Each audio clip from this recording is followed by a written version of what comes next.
Ni sambulan na weka ndana ndoba tatong mai na nonda ngauna ni Vaki Keli na Radio Fiji wana ndo mwiviti ki na FBC TV. Nda babili milanga ni rosa tiku na nonda bulangi na nonda ngaunongo Susan tuimbuda ki esala buki na banua roi bali silesi mai na tambana ni kumuni badabadaba ki na kastama. Rosa bula binaka na turanga marama biokan. Nimbula binaka ritual lesi, nimbula binaka talangana nonda ni bakarorong tiku mai na kami kuana perkaramangko. Isa mbula bina turanita u tumando bekinda bagital tigo beke manina leni benua ina watu ndalinga tigo mai nambio liba bonga tigo ningo nanu manisal ka kambura kena BC kinda bagi ke mani tigo na yambaki bo nda sa andonu makatiko u wambota sanda nana makitiko ena wika enda nangarabatigo ena lomani yambaki satu yang matanda. Oh, toratal ito nang nunggo. Wambulu tiki na bi sana itini kapa. Ina nonda bonua na bi delnia bunga turang na bi turang ambale na maramambale na turang na marama na darubo na ngone leo kapagaki na bi kimuni na lalai ni na watu ndelinga tiumai ina mbio libe bonga tigo enyongo. Tumanda na bobi ni bina lebu ina tebel ni bingarabi na FBC ena buku ni bei suriti ena kabini singin dindai ikiro mai tigo rao kapagaki na bike menina leni banu na nomani bei dingomi ena kabini singin dindai. Na bali besar metiga butong mendengan vital no ena nonda ngaunongo kera ni do mendengan ibang madala membalati tiko na itabi sangkarabi tiko na tambana ni kumuni bata ke ina kastama. Sabinaka. Una tiku buna tulu toka na wasi lelebu ni tamban ni bingarabi kito bingarabi kina na tamban ni kumuni bakagap kina kastamba na kena matenga ngo na kena yanrabi na kabanggang kastai kena bela wakede na rukuni kito ngaraba na rukuni bakadabadaba ngo na lawa emeng evaudi kenda kede na sumi bakadabadaba ibiti na kena ikaruanga kito ngaraba bakatamba kindua na kena bakso kumuni na be bakadabadaba to doko wili kina na kastamba kwe lava ke na rukuni lawa ke de kito anraba na tambana ni bakadabadaba ke na kastamba na nonda banua na ke ni katulunga we ke mni ritualesi kito bebu kitalanga na ke na maroroi na yala ke de ni nonda banua wilikina na mali walala naka Sebenarnya tahu pembote matatawa singalibu weekend na inaki na sena itabindong karab ni tu tambana kuna tokarua takamandanga na bika kitu bingara bikin na tambani kumuni bada bikin na kastam ubambote endo naka endo mai bibada laiti ubi ranalioni banu yana non rando kilati nga ni na tambani kumuni bada na tambana nga endo sulia na tinamba so ko na ibata kila ni tamatanda usumi bada namboya ubambota ngono bina mikiro mai ba takila telekiniki vi kemenina leni bono nindo wa rorongo ti mai ndo ni nindo lo matar takati mbaka se ni ba kilikilanti na daba sarmanda na ni tuitabi ena lo mani bono viti wambote matata ba bina weekend na ni na vika kitondo kumuna se ko ni bala bada mai na mana tamata yandua tambuyani na bimbisinisi na kambani watalakin na bi songo era tua politika tu tu na songo raboy na kitigin na tumbu tu eso na NGO ngo era kidengo etiko endo na bono era nando ngai mai sumi banda makin ya na kambang nga na numa mo bakotan di weekend na leoni bono kini na loma taro takatiko na sala da pamanta oni bibu kitiko mai kina na kina sumi na banda weekend na tigo mai na bi kor na biyan Bombau tanggo endon na loma tar-tarliw. Kau nanu mami wandi tagi kendanga singalibu niku na bingo na kedo na ngolikin na sto si mo bondo wanga mai kina. Si mo bondo mbasi kina. O na sumo tigo endon na kena ibada ba o sa linga saratinga ni kena kumuni rawatigo ni ibada ba kitu waso kumun. Matatapa si bingalibu weekend na ibada ba kitu kumun na endo ngai wanguli wana matentu na matentu sangga endo lei binda ena bi tambana bo matentu ena non rangkara bina leni bono uba di tagi kenda tingan leni bonua ni vada pata pasaranga kita kumuna sianga ni baleti kito balete tigo na nona vinga rabi na matintu weekend na leni bonua ke baganda rida tigo na vingun sala sama ita kabuti ko na vida na singa sahoti ndarida tigo na ilavo rabango le tigo na matintu na kena tarida kinga na nandangun sal na vito sak nungun sal ngondo na bonua ndau kumuningo na maikina na kena vada ke bagani na rede tiko ni rede tiko na bito sak na ngunisala sa totoka sa timay na nandang ube ngunisala ay bata kila tinga ni binakatali tinga na ibada bada ba enda soma tiko na tambani kumuni bada o na bika nga sa pamadala kina nunggu tokan bombot na kena ikatulunga ya se ko libro na numatinga ndi kitundu kumuna wala nga ni bada wendo na sana ya se ko na ni tu tambana ni kastamba na kena ndo yan rabi na kena ndo o banggang kata ta kina lawa ni kena marurui wala nga nanda yala gona bibu ke kitundu be ibu ke kina batiki sotal na tambana boma tentu karasana kila bobina kata mai na leoni bunu na ni tu sianga tatalenga mikitu marurui na yala ki viti na wali na wali besar kimrona biokan to sarti kona vital no en nondang nongo kerenindo mandangan na se dava na inaki ni ken tiga butaki na bingarabi en na mona libeli baka bota iti kona taxpayer online service pinaka matai na nakakiro ni ba madalataka na kena bakra rotaki na bingarabi sira nito bakalelevea ni be kemni na luni bono todo ko na bingarabi na tambana ni kumuni bakadabadaba ko ya indona buna lebu kito may tabo da tigani kina na mona liba me bakra rota kana bingarabi be kenda na nda to sabata tigo kena ngauna to sabata kena be sau ongo indona buna lebu kito sa bakra rota ka tigani kina na kena bakalele na nito bingarabi be kemni go meti buta kimay na nomuni sign up so ni bolayada na nomuni bakale fomu na be fomu kede ni bakadabadaba ela ba kimendo bakale ni mai se ni keri bakasala wikito wena sona bonua ni ngandre bakina muni bakasala taki meda besar na kena so mina nomuni bakadabadaba na bingarabi kede ngo bakarau taki wana ni to bata bo ni mona liba ko bakatokaiti ko na tipos pinaka naka na wali besar na ibang madal kim review kan do mandana lingulagalak ni berni nangay tamani taliti ko na vital no ngono bo rutaki nondangauna ni baki keli na radio Fiji 1 nando mo ibiti kay na FBC TV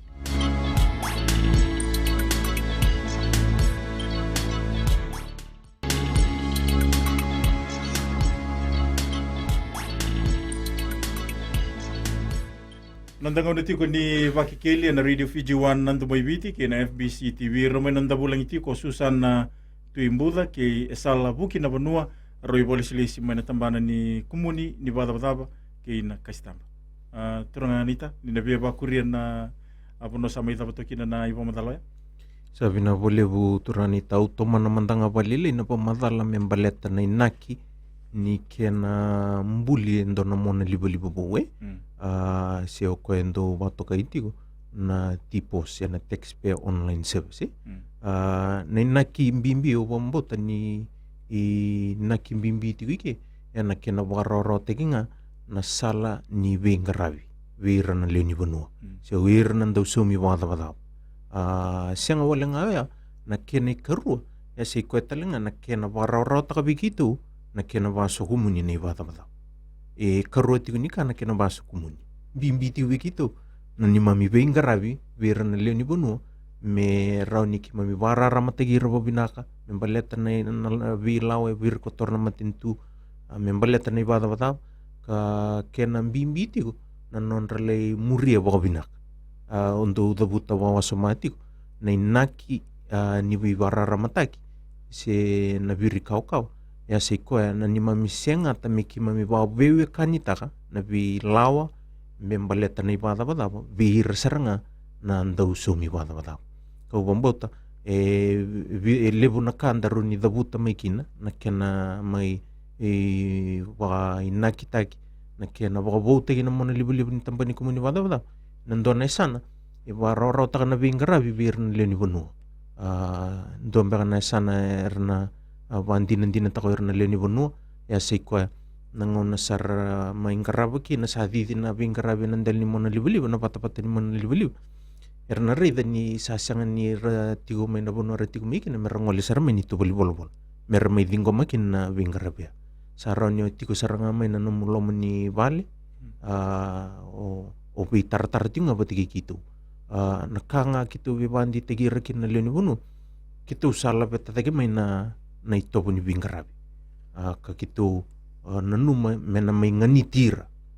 kina kaubabola ka bir na vingaravi sombe karanto pontong basimay iliw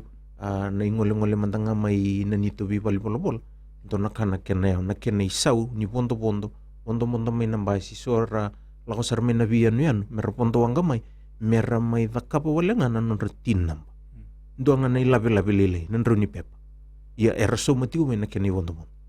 na ibata-bata siya na vingaravi kito sa labit atingo siya nga tasaranga may pakawang bukotak na vingaravi ya na vingaravi kito ando vingaravi buli kinilyo kito sakuta maingo may kito may imbita ento na puno may ramaro taka kinalyo ni puno araw-araw talang abir nanon ratingoma nito vingaravi na basic Tutok na ibang madal, pinawali mo sa rakimro na biokan, ando sa kaiti ko na vingaravian na bata-bata ni mo na liba-liba. Kaya ka una biya bayang atakan na vingaravian, ngunit sa lataba, endo doon na memoria. Sabi na wali po turani tau pambutan na nimber nyo na liban din natak na vingaravi ni doon na tambanay. Enan daw mak. Mona ngole pa na kena mata ni katung bandun wikito kito bombimbi takati kunggo na loman ni vida na ndo na embaki vida na bula sao tingo na kena bimbi tigo na nomusana may bandi nandi na taka na vingarav ni tambani kumuni pata-pata na pata-pata ni mona liwaliw bimbi tigo na mata ni katung budurum kini mata isaranga na numubolehat siyo ko na sign up sign up kaya ang karapa po binaka o naraw nyo liwan din na tasar na vingaravi na matanggali vingaravi iti ko pa natambani kumuni wala ya kaya kay sinyo sign up dun yo ena vida light so nangun ena may tatawo saranga ena sinraw mantangan nyo wan din na tak na nito vingaravi ang bimbiti kinabikito na tiginingun saranga ungo na non rapa nguliti ko na non rapa kasa mo na liyo ni puno na kena lay ngarabi na sign up sinabulayat may ngarabi na kena salandun libo na nguna kito sa may dingko mati ko ng giri kito po pinabinaka kinabir na liyo ni puno na puno sarlay tawo kinarang giri may rapatarong may imbimbi tiwi kito na nonda visi mati tingam baleta na salandun ta nga enaraw nyo ni sign up kina ni polayat kinabondun po pinak kanina lay dingko masar na vingarabi ko na kena ilutu ako tigo may kena taundak ya si ko na naman na liuting kom na vingaravi ni tambani kumuni bata-bata pa ya upam bota na sign up sina poleda ruti ko na kinay wasi-wasi nyo sama poleda pa na tambani na pa na mona libalib ruti ko na kinay wasi-wasi na kinay matay vir na new sign up irasengay sign up pakandua siyo irasengay poleda pakandua kena pa madal raw baka na run pa madal takiki gui irasaranga sembera tu ni rambo watin number 1 do ena non rambula tudok urni bata kil-kila tigira ena pamatala ote sangay tiko o ira na existing text space go ira sa watin number titu mai iyo ruti ko na kani wasi-wasya indi tiko na sala ni o may volayat abir na new se o ira na sangami volayat bando o ira ngan revivir mera biutang na itugutu ko ngan revikin apa bimbita gitu na email kasi waray itu na email na siyang niraw niyo wato to kasi o pauti na numusay na kini karo wala nga we nakangaron din kina ki ko na existing text pa we existing text pa doon mo may ko maraw na mo one time login nang gayron yung lisay na kasi nga tigo ko na one time login code we kenda na leon ibuno tambiani and sa wakatin nang bautiti ko o sa sengata tigo mo wandina taka na Vingaravi na patapata ni mon libalib nya lo binak ena ndo makamuni na ngole romai ni to volleyball me tore raw na naman ni one time login code meraw ninga indolo ba kinabigo na katon wandina tahanan ni to Vingaravi Naka, na wali besar ni pemadal matatan itu tuku.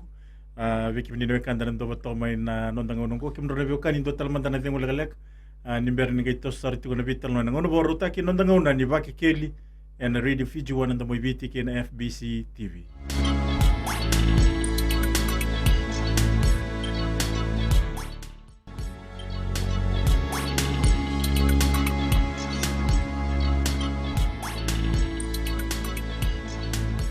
To sariti ko na nandang na ni Vital Noah and nandang na ni Baki Kili na Radio Fiji One and the Viti kin FBC TV. Kimro na view kan kero ni Lucy Vital Mantangan itu ko rusa pang madalawati kin na buku ni na sign up nimber ninga idurmitan la katu beri Vingaravi untuk sa atubaro tumay na view kan kero ni total mandra kin itu matata merkilati ko na kanta ndo bata to mena nondanga unongo kel mambali na davara ndo doni miti uravi koya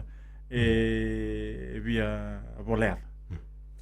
sabi na boleh bu nita o toman nga boleh galega mi bo mata tamanda na bo mata lau sa pamata lau tikin na sign up si o ko mai nyo mai bolaya nyo mai bolaya o mai bata kilanga wikitu na nomu na edamu biuta mai na edamu Teo sanangay mbuli endo na numu user ID. Lo mangani sign up mo sina bola. Oti sanangay ngandri pitalenga mo beauty tigo endo na numu email address. Kena bimbi tigo bikito baleta nangona osana wakauta ni kina na numu sama i bola ya ni sa submit tagikin. Kito sanangay le wakauta mai endo na email. Ngole tigo may baka email. Ko yango mesana ngay may bata kilabi na nomo password betiki na nomo user ID. Na password ko ya sando ngay may bato kay tigo ike ngona temporary password. E banga taginga montoloba mo login raw kina wana nito mon libo na portal sina text pe portal duru raw ilom sangay lay mbuli se obisa utakatali na nomo password. Menomo baka taki ko mo kilangaw ko. Baleta ko ay diditi ko maya itigo may ba na email ko ay mbiuta nga may ba sudu mga may na mo na liwaliw sina kena po sa papertanya auto generated ni sa mbiu may na password ya uy ko mo nang kay sa duro raw ilo man ni tupot sa kay doon mo na levisa utak ano mo password yon nakakeda na tubo keda ya na bata kilati nga may bigo na mo na liwaliw nyo sa ato sutiu Ono sa login kin sana dabuta may ko mo bisa utak na password no. Kaya imbimbi tikin begitu niti ko na email raw ni kito wako telisubi ko na itugo-tugo bimbi sarang mo registrasi mo bola dakin mo login kina bana nito pot. Wir na singay sign up bakandua. Simberin doon ang ratin nanguna nga sara sign up kina bobinak. Sara durung ngay laman ni nito mo na libalib. Saraw ni san nakasar nga sana tarabamay bisa utingan na password kini keruang nga sa tugo ni sarang abir mera register taka mendonon retin kambi miti wikito na sign up o koy bata-bata nyo kebuya nikin o te sanangga limbiuti ko tal ina yala batarab ya se ko mo register taka na mutin kini balimbal iruti ko na kayke sinra nyo sign up nga siang numutin mo bandin din takan ito Vingaravi ento numiti ko ruro sa rabi ko mo sa sign up o register numutin sa tiguro numutin namba sa raw nyo ningay bandin din na taka na matanggali Vingaravi baru takan tamani ko muni bata Naka nawali usar na ibumadal ni tangi sana mata tiko na itutuku wekimini na wekanda na ndoba to may nanondang unonggo kaya bakay siang ni matata si ni vekilata leson na Vingaravi baru tati ko na tamban ni kumuni bata kina kaistamba na gindolo tinga na telefoni sana ndolo tinga na telefoni na bari telefoni toluru sa iba diyon raw kina bitu toluru diwa sa ibandua sana to sarto nga nangaw ni Vital no nangaw na dabe sana ro ni tabuti kina ni katuli mas ni Vingaravi en namundo mo na libo Pinaka na ikatul ni wasi-wasi na tabo dito nga na matay ni madaw ni bula katumay na bulo February. Na tabo dito kina na ikatul ni wasi-wasi. Iyo umbuta nita sa na katul ni wasi-wasi matay ni wasi-wasi si tabudi may na bulo Disemba ni rona embaki ronondul tin katiu kene karua sengge may tabuada tinga na tambani kumuni bala-bala ben bulo November sawati kene katul sa may tabuada tigo na bulo Disemba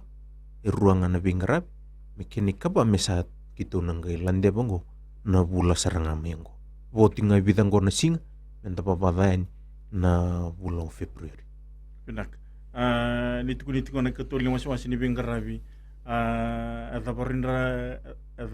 Ni ranama ka na lini banua. Ena bugni no mundo Bingarabi na ena bugni tikinongo. Pinaka na bakadada ono tok na tamban ni Bingarabi siya na processes kito na taboda tiko na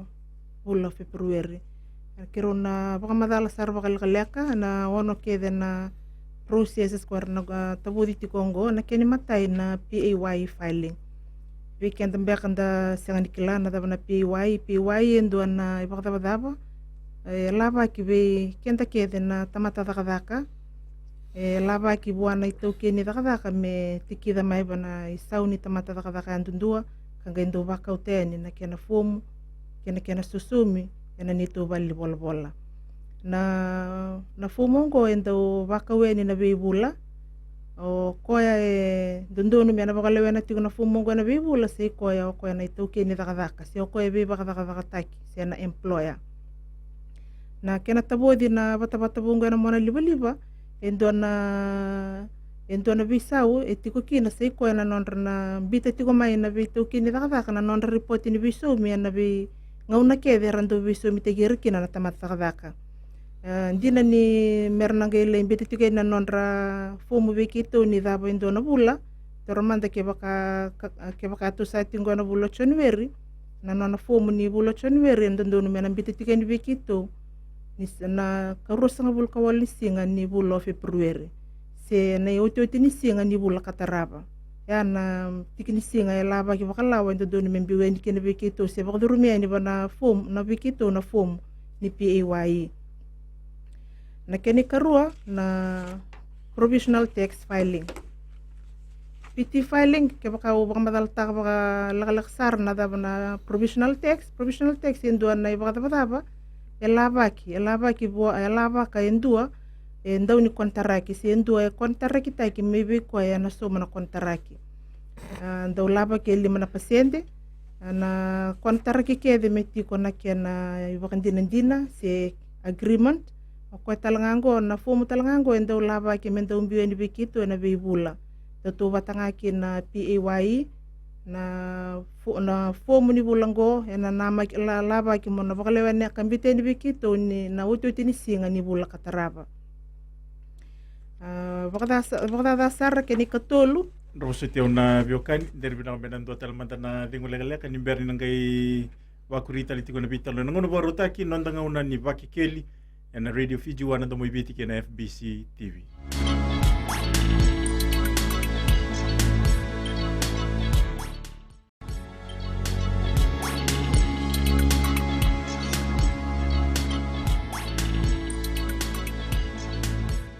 Tamani sarati ko na nonda vital no and nonda ngona ni Baki Kelly and Radio Fiji wana ndo moibiti kena FBC TV. Kimro na biokan kirin ro wakurital na iba manal. Sabi na bolevo turani tau tomana tomana nga balaleka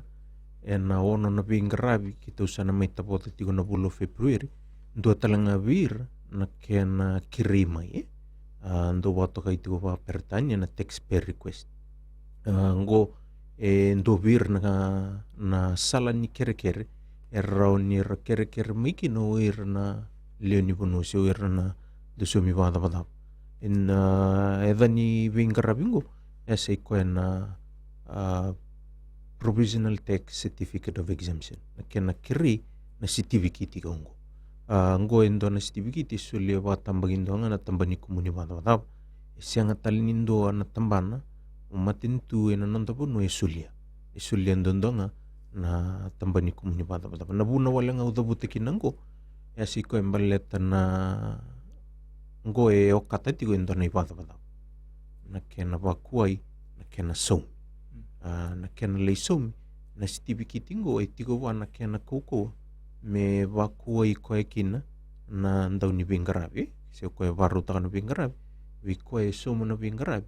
me musuka na ibata bungo na provisional tax ngo endona ka ndo lebutigo na kena vitalano kitu sa nanuma kitu wandi tegi kenda na leni bonua ndo podi di bisnis tiko na company mbeka na tigo na numu loma tartara membaleta na kena soli tigo na stipikiti ni provisional tax raunio ni nangay tartar may bikitu ya wambot na PTCOI kwenda usoli nangunay tigo kinendo na kontraki se kosa dabuti tigo ilio na kontraki endo na bindintinati ni rua ng bisinisi raw dakang bisinisi endo bangolena na bingarabi endo dingo mamay na suma na bingarabi siya kwendo ba tukaitu ikoy na ba rautakan na bingarabi siya koy bangolena na bingarabi ko na service provider siya koy na contractor ikoy dingo mamay recipient of the service siya koy na contractee koy na suma na bingarabi ndo tigo berikuturi tigo na lao nangona sa ando ndo kin na bindindi na tibango etiko na bibangalaltay paruta na matintu ka kito mo ibanggang kato na tambani kumuni bata na nonra vakuay mai o erando badi din bisnis erando paruta na nonra bingarab me rasoma se me musubira na okwendo bato kaitiko na withholding tax na provisional tax koya ito be bandi take na tikin na leni bonua na bulo feperingo sana ndola tiko na bingarabingo rani rasato kasarami bal rambito tonga menon raker ito sana bako to hani bir na kena stivi kiti membaletanga na kena be tiga ni singa lama ki sena valid period indon labe ngona stivi kiti ni provisional tax endo tunga nembaki ya siko me da wana no mitungakin kenda ndo badi din bisinis isa lavanga nando nembaki ke baka wabena katatal eronyo kerker talmai me ndo bongi titiu enda ka kuni banga takatinga na stibikiti sa bukan na kena kau sena kena roni banga taki kito bo masuti kenda tigo ndo badi din bisinis na kampani menda wamuria babina katinga na sala menda kilakin na kena ngarabi na kena ndo yan rabitiko na validity period sena kwena ngaunanga eroni banga tagikin na ilabi sena certificate kemla bal ibu suti auto na nita kemla bal indo nga nemba kena na kena kuko iyo lo mga nindo nemba kya es eroni banga tagikin nangunanga sa indo tigukin na due date nangunanga sa tabuka kinan na due date ya sa dapat talaga ni ken roni banga tagi nakito po masutir tingo na kin na leni bono niya lobinak kesa bukan na ken kauko niya lobinak ni roni tonga mebal ni kereta lemendo siyang nga ni benakat mera ngoleti mera ngele banga takataliti ko ena sono bono bihira nando musuka o era na ko ba madal takati ko era na recipient of the services na contractee o era itiko talaga bira endor na nito bibaru taki ka era ni na ndo bandi takakin ke baka na stibiki tira baru takati ko yan o era nando sulian non rabingara ke baka bautu etiko pa na nito website natiko na authenticator na certificate authenticator kau pa masutiken tataliti nga nando do tingo matigo no pingarap siyo kena na contracti mendando en rabo pa binak kaya baka endo na certificate sa lakayan sulitu na ngalal tubigo na kuko mabakan dita umbita nga o ron yung umbita nga na reference na ore ke bakai e veliti se ore enangai tu nanga mo na liwali na voli Naka na boleh besar na ibu madal kira ni temani sariti ko na votali ni Bingarabi ni nama gitu ko na bula tumai sabi naka na ikabangan ni Bingarabi kana tabudi tiga na bula mengo si ko na certificate of exemption from interest withholding tax beto tu batongan na kena bakarau si na kena na lawa bauda memevana provisional tax Kongo endo na certificate do solia na tambani kumuni taba beir nando marui labo se ir nando wakatumbu labo na bange sia na be tambana tali ni wakatumbu labo na nando banua na financial institution na ina kini kena do soli tu na certificate ongo beir nando wakatumbu labo se ko mera bangalala taki se mera bakuai me bana kena musu tiko na 5% na interest withholding tax kwando musu kana bange na ngau na nando so mikine beira na tumbu bagai labo ni non rei labo era maro itu na bange na iba kata ngo endo musuka na bange endo lava kita langa endo mbiu ni bekito se ba rumen na kena fo mena be bula to bat talanga ki na PAY na ba kata musuka na bange na bulango ena bite ni bekito na kena fo muso me ni sember ni daba na bula mengo na ina kini stibi kitungo me ba satu kunyoti kito sa bang madal tako tingo me merbang alala taiki me ni dolo ni kena so me na 5% ngo ira ko dondonu meraba ko me bana kena musuki ona tormanda dona kena bagari taiki be ira mbe kana ira ko rasa sibe na bagi 5 kalima rasa penseni tunga na ilabo era rawata tiko me non rabur ni labo rawata sena non ra income na lomani ndone mbaki sai ko ngana pension income na ilabo ngame na pensioni o irongo ke baka ralundi bono ebiti erawa ni rakire ni na certificate ngo bekito ernanga ikauta na bange meroni bakoi era bakoi kina na kena musu na 5% ndo tale na bakatanga ndenge ndi sindo tale na keta grimbe akorni tuku no ira ni rakire ni na certificate ngo se ko ira o kenda na tamate andua ndalundi bono ebiti kenda isau lele mena tol sa bulong dol ndone ambaki ngo me wilikina na ilabo ko rawata bakadaka se bang bisinisi wilikina na tumbo ba ilabo na rawata mai bana ilabo bakaduruma se bakatumbi labo tiko kina na bange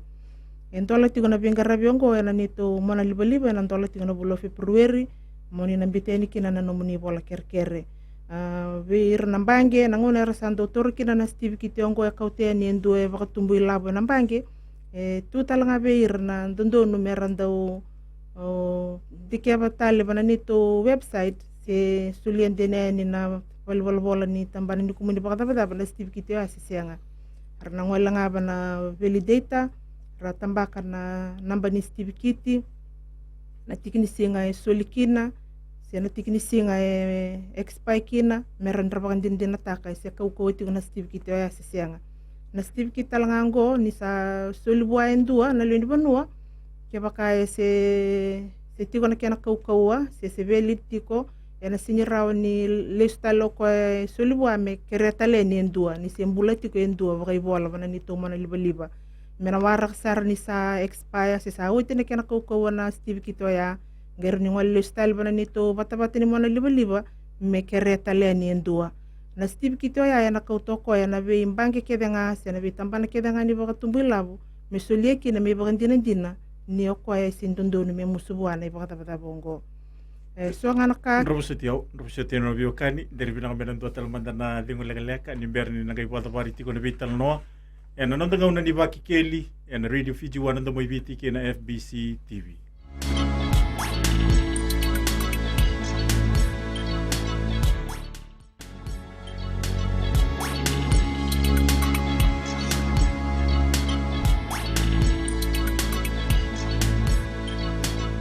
Wati ni wasi ni nonda vital no en ngona borotaki na nonda ngona ni baki keli na radio Fiji wana ndo moibiti ke na FBC TV kimro na biokan kirni tumani sarne bomala kiro na ngole batonga na uti ni tamban ni Bingarabi na tabuti na bula mengo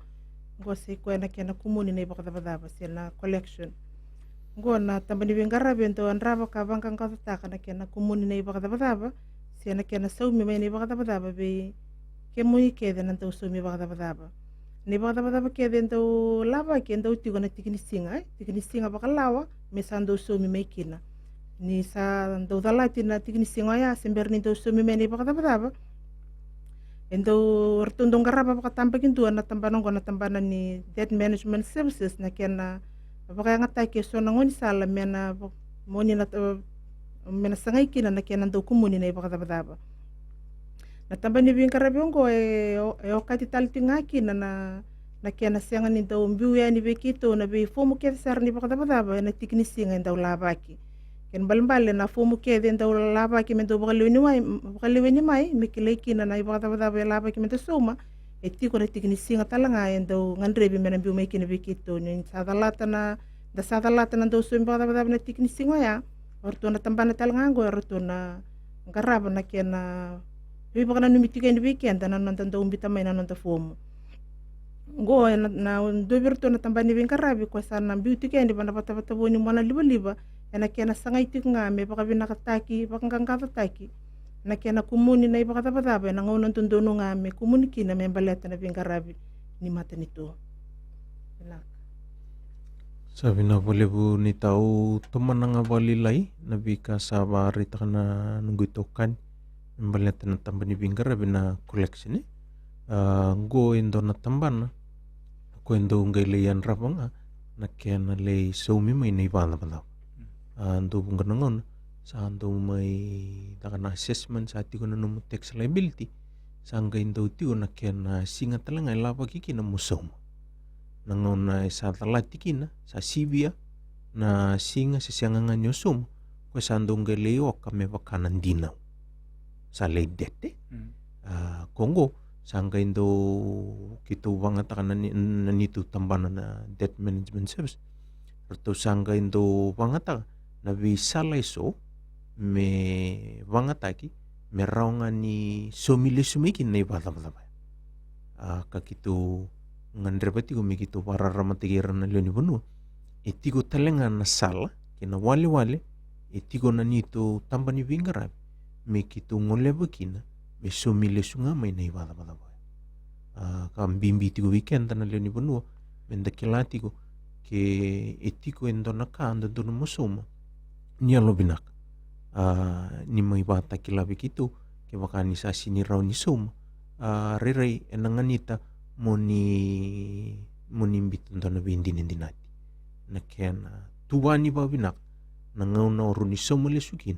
na ibada bada bendon dono musoma ndondo tigo na kena iwas postag nandinaw indinaw tigo nga kaya paposar enang gaisangan indinaw kaya baka usaso malibin nandinaw ya kini bali na lutu ambangan ni witalano amen paliti na tamba ni bingkara na collection na kena siang tinga me bangkang kata taki na kena ungeti o irna leni bunu si irna tusim bada merso momenon ribada bada na kena ngaunundun nangaw na nga isang ni so miki na kena ngaunundun na puno ya kito na libang at katalikin so na sala wambota na be koko at ibalilay na kena lisang at nga miso milisumay na ibata bata wambota o natuman na wala nga may tinya wala nga nanda na ulutang sa ikoy kito ndo nanuma may kito may tinya tokin sa ikoy na kena bandundunun tayo na be tukutukoy so ang balitikin tayo so kundo ba to kay tigo pa pertanya na information update kambi biti ko na tambani kumuni bata na non rabaung giti ba wasumati ko na leni bonua na bimbisinisi na kambani na bisong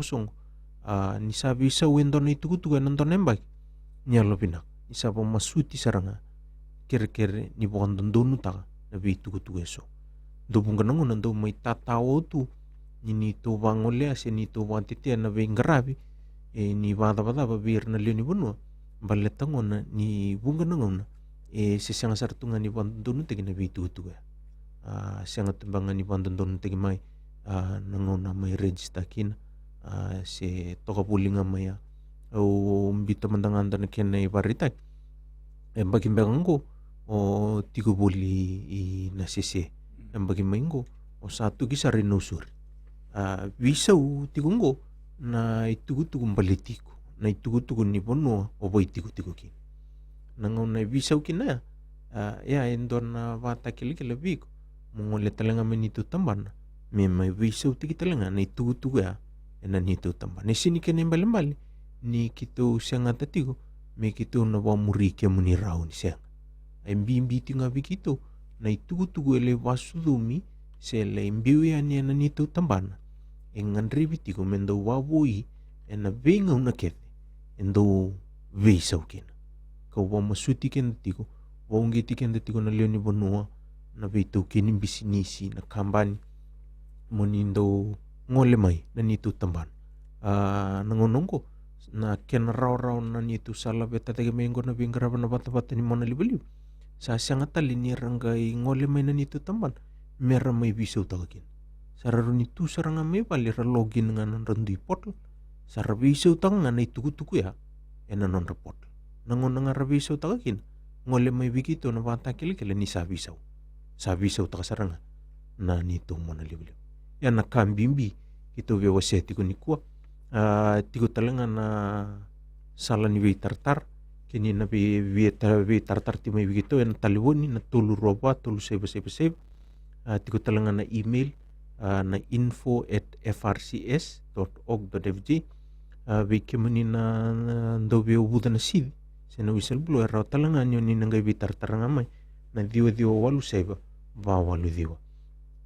rao talenga ni wamuri ki tutu e na ni tu wala mata si na Facebook tigo talenga so na ni tu wala tukutu do beauty na pepa na singa buki lulu na Fiji Times ki na singa waroi na Fiji Sun umbota ya mbanga na itaki baru tikitiu mai na ni tu tamban na ka vizani singini na ini Naka na wali besar da babin binang ti wali bubi esal buki na benua ki Susana Tuimbuda, roi wali silesi mana tamban ni kumuni ni bada-badaba ki na Kaistamba. Romai nanda bulang iti kuen na ngau na boro tiki onggopi kim na turanga marama biokani. Na wali besar na kena tinggo biti kona bisureti. Na wali na ndo bada tongmai. Ena nanda ngau na ni baki keli, ena Radio Fiji wana da mo ibiti ki na FBC TV na we kamuni umbutambua. Ni kalungat sa katiko.